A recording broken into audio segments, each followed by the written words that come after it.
Hi friends, welcome to Recipes Recooked. ഇന്ന് ഞാൻ വന്നിരിക്കുന്നത് ചെമ്മീൻ കറിയുടെ റെസിപ്പി ആയിട്ടാണ്. This is one of my favorite prawns curry. തീർച്ചയായിട്ടും ഈ റെസിപ്പി ഒന്ന് ട്രൈ ചെയ്ത് നോക്കണം. നിങ്ങൾക്കും ഇഷ്ടമാകുമെന്ന് പ്രതീക്ഷിക്കുന്നു. അപ്പോൾ വളരെ കുറച്ച് ഇൻഗ്രീഡിയൻസ് കൊണ്ട് പ്രോൺസ് റോസ്റ്റ് എങ്ങനെയാണ് തയ്യാറാക്കുന്നത് എന്ന് നോക്കാം. ഞാനിവിടെ 200 ഗ്രാം ക്ലീൻ ചെയ്ത ചെമ്മീനാണ് എടുത്തിട്ടുള്ളത്. 1/4 ടീസ്പൂൺ മഞ്ഞൾപ്പൊടിയും ആവശ്യത്തിന് ഉപ്പും ചേർത്ത് വേവിച്ച് മാറ്റി വച്ചിട്ടുണ്ട്. പിന്നെ വേണ്ടത് 1/2 ടീസ്പൂൺ മഞ്ഞൾപ്പൊടി, എരിവിന് ആവശ്യത്തിന് മുളകുപൊടി, ഒരു വലിയ സവോള, നല്ല പഴുത്ത ഒരു തക്കാളി, ആവശ്യത്തിന് വെളിച്ചെണ്ണ, കുറച്ച് കറിവേപ്പില, ആവശ്യത്തിന് ഉപ്പ്. അപ്പോൾ ഈ ചെമ്മീൻ കറി തയ്യാറാക്കാനായിട്ട് ഞാനിവിടെ ഒരു പാൻ എടുത്തിട്ടുണ്ട്. പാൻ ഒന്ന് ചൂടായി വരുമ്പോൾ അതിലോട്ട് 1.5 ടേബിൾ സ്പൂൺ വെളിച്ചെണ്ണ ചേർത്ത് കൊടുക്കുന്നുണ്ട്. ഇനി എണ്ണ നന്നായി ചൂടായതിനു ശേഷം ചെറുതായിട്ട് അരിഞ്ഞെടുത്തിരിക്കുന്ന സവോള ചേർത്ത് നന്നായിട്ട് വഴറ്റിയെടുക്കണം.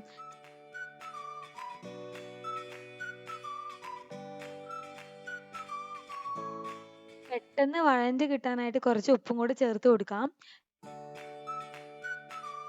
സവോള നന്നായിട്ട് വഴണ്ട് വരുമ്പോൾ എരിവിന് ആവശ്യത്തിനുള്ള മുളക് പൊടി ചേർത്ത് കൊടുക്കാം. ഞാനിവിടെ 2 ടീസ്പൂൺ മുളക് പൊടി ചേർക്കുന്നുണ്ട്.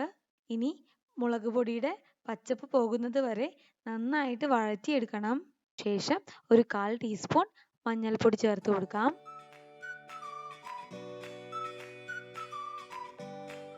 മഞ്ഞൾപ്പൊടിയുടെയും മുളക് പൊടിയുടെയും പച്ചപ്പൊക്കെ മാറി വന്നതിന് ശേഷം ചെറുതായിട്ട് അരിഞ്ഞു വെച്ചിരിക്കുന്ന തക്കാളി ചേർത്ത് തക്കാളിയൊക്കെ നല്ല സോഫ്റ്റ് ആയിട്ട് വരുന്നത് വരെ വഴറ്റിയെടുക്കണം.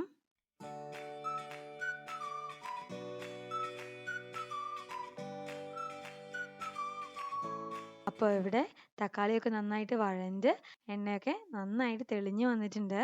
ഇനി ഇതിലോട്ട് വേവിച്ച് വെച്ചിരിക്കുന്ന ചെമ്മീൻ ചേർത്ത് മിക്സ് ചെയ്തെടുക്കാം.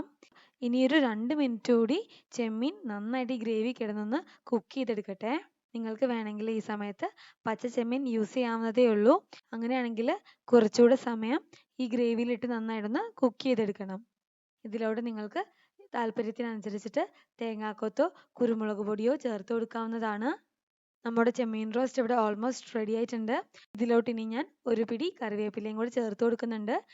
അപ്പോൾ നമ്മുടെ തനി നാടൻ ടേസ്റ്റി ചെമ്മീൻ റോസ്റ്റ് ഇവിടെ റെഡി ആയിട്ടുണ്ട്. ചോറിൻ്റെയും അപ്പത്തിൻ്റെയും ചപ്പാത്തിയുടെയും ഒക്കെ കൂടെ സൂപ്പർ കോമ്പിനേഷൻ ആണ്. തീർച്ചയായിട്ടും ഈ റെസിപ്പി ഒന്ന് ട്രൈ ചെയ്ത് നോക്കണം. അപ്പോൾ നിങ്ങൾക്ക് ഈ വീഡിയോ ഇഷ്ടമായാൽ ചാനൽ സബ്സ്ക്രൈബ് ചെയ്യാനും വീഡിയോ ലൈക്ക് ചെയ്യാനും ഫ്രണ്ട്സും ഫാമിലിയായിട്ട് ഷെയർ ചെയ്യാനും മറക്കരുത്. വീണ്ടും മറ്റൊരു വ്ളോഗിൽ കാണാം. Till then take care and thanks for watching recipes റീകുക്ക്ഡ്.